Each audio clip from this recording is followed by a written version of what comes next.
Muhawe ikaze mwe mwese mudukurikira ku rubuga rwacu, urubuga ruzwi ku izina Kubaturwa TV. Kubaturwa TV ni urubuga rwashyiriweho abafite imitima itaryarya kugira ngo bungukirwe n'inyigisho ziva ku Mana zishingiye ku ijambo ryayo ari ryo Bibiliya. Ubwo rero Yesu yari hano ku isi, yibukije abayuda bamwemeye icyo bagombaga gukora kugira ngo bungukirwe n'inyigisho ziva ku Mana, bungukirwe n'umumaro ushingiye ku ijambo ry'Imana. Yagize ati, namwe muzamenya ukuri kandi ukuri niko kuzababatura. Namwe muzamenya ukuri kandi ukuri niko kuzababatura. Birumvikana ko bagombaga gushyiraho ingamba zikomeye zashoboraga gutuma barushaho kungukirwa n'umuhamagaro wo kwiga ijambo ry'Imana kandi bagashyira mu bikorwa ibinyuriye muri iryo jambo. Atari ukuryumva gusa, ahubwo ari ukuryumvira. Uyu munsi rero umwe mu badukurikirana kuri uru rubuga Kubaturwa TV yabajije ikibazo giteye amatsiko cyane. Yibajije ati, iyo umuntu apfuye ajya he? Birumvikana ko nawe wigize kugira imitekerereze nk'iyo ku bijyaniranye n'urupfu. Uribaza uti, ese iyo umuntu apfuye ajya he? Ese aragenda akababarizwa ahantu runaka, cyangwa se akagenda akajya guhabwa amabwiriza cyangwa ubundi buryo kugira ngo abashe kugira kwegerana n'Imana? Amwe mu madini avuga ko umuntu ajya ahantu bita muri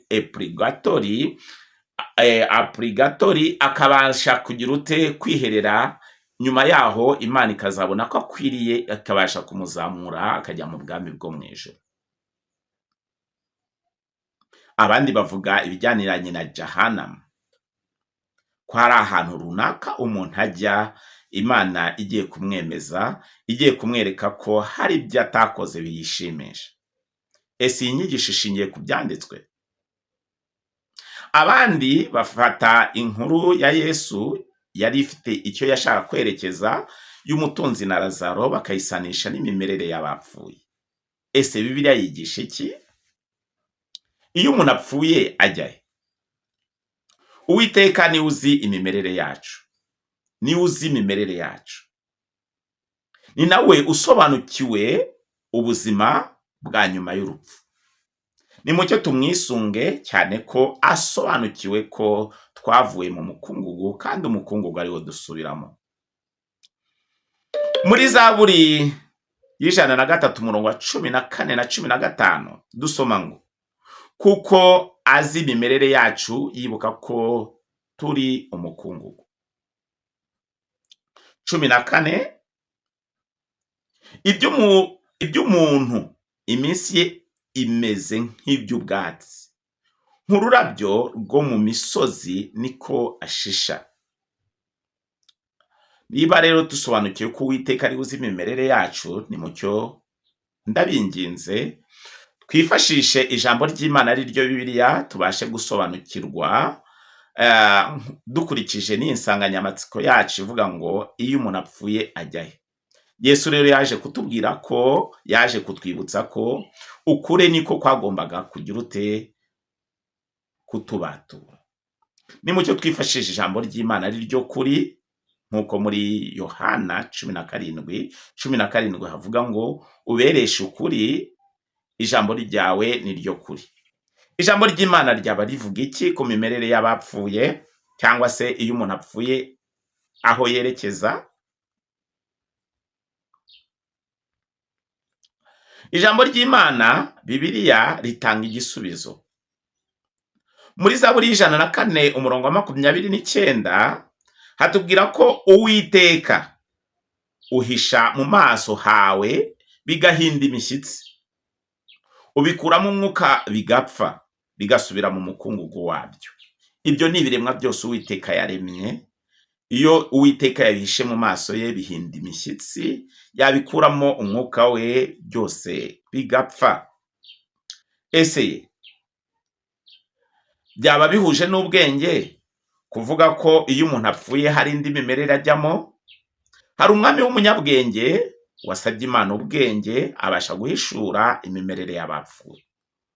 ubwenge buvuye ku Mana bwamufashije kumenya imimerere y'abapfuye. Uwo mwami nta wundi ni Salomo. Yagize ati mu Mubwiriza igice cy'9 umurongo waho wa 5, uwa 6 ndetse n'uw'10 dusoma ngo abazima bazi yuko bazapfa, ariko abapfuye bo ntacyo bakizi kandi nta ngorano bakizeye kuko batakibukwa. Ngo urukundo rwabo n'urwango rwabo n'ishyari ryabo byose biba bishize, kandi nta mugabane bakizeye mu bikorerwa munsi y'ijuru byose kugeza ibihe byose. 10 umurimo wawe wose werekejeho amaboko yawe uwukorane umwete, kuko aho ikuzimu uzajya nta mirimo nta n'imigambi uzahabona cyangwa ubwenge. Bivuga ko imimerere y'abapfuye uyu mwami Salomoni ayobowe n'imbaraga z'Imana ahishuye neza ko nta mitekerereze ntaki haba kumenya nta bundi buryo buri mu mimerere y'abapfuye. Nimucyo rero turebere hamwe icyo umwami wacu Yesu Kristo yagereranyije n'imimerere y'urupfu. Yesu yagaragaje ko imimerere y'urupfu igereranywa no gusinzira, ugusinzira uticura. Tubyemezwa n'iki? N'amagambo aboneka mu butumwa bwiza bwanditswe na Yohana ibice 11 umurongo waho wa 11 kugera 14. Yohana ubutumwa bwiza ibice 11 umurongo wa 11 kugera 14 dusoma ngo avuze atyo aherako arababwira ati inshuti yacu Lazaro irasinziriye, ariko ngiye kumukangura. Yesu amambere yahawe message yuko Lazaro yararwaye, ariko atindayo kugira ngo imbaraga z'Imana zigaragarire mu banyamahanga. Nyuma yaho Yesu kuko yarebaga ibiri mu mutima, yarebaga ibiri kw'isi, yari afite imbaraga z'umwuka zihambaye, yaje kugaragaza ko Lazaro noneho yasinziriye. Abigishwa be bagize gushidikanya, batekereza ko ababwiye uku gusinzira kw'ibitotsi. Nyuma yaho bamubwira ko niba asinziriye ashobora kuzagira ute, ashobora kuzabyuka, azakira. Umurongo wa 13 niwo ukomeza ugira uti nyamara Yesu yavugaga iby'urupfu rwa Lazaro, ariko bo batekerezaga ko avuze gusinzira kw'ibitotsi. Yesu niko kuberura ati Lazaro yarapfuye. Birashoboka cyane ko abigishwa be bagize gushidikanya ku mvugo ya Yesu, cyane ko yari kubiye mu migani. Inyigisho ze zari zikubiye mu migani nk'uko ijambo ry'Imana ari ryo Bibiliya ribigaragaza. Nyuma yaho rero yaje kubasobanurira ko imvugo ye yari ihabanye n'ibyo batekerezaga ko Lazaro yarageze mu mimerere y'urupfu.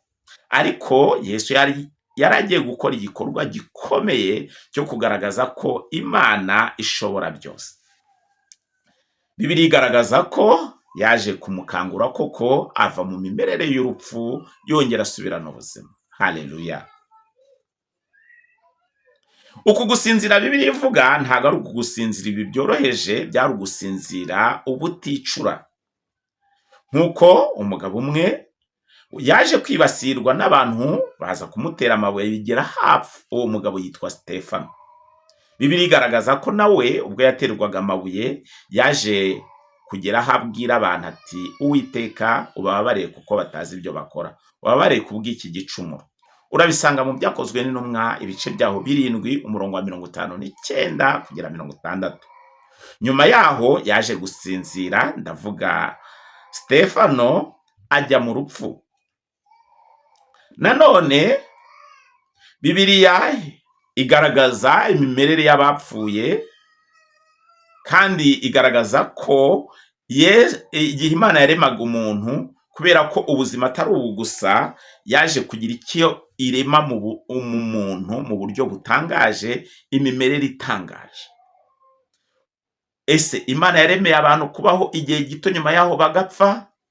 Bibiliya igaragaza ko Imana yashyize mu muntu igitekerezo cyo kubaho iteka, uburyo umuntu adashobora gusesengura imimerere. Wisobanukiwe rero imimerere y'abapfuye komeza uryoherwe na Kubaturwa TV mu nyigisho nzima zishingiye ku byanditswe.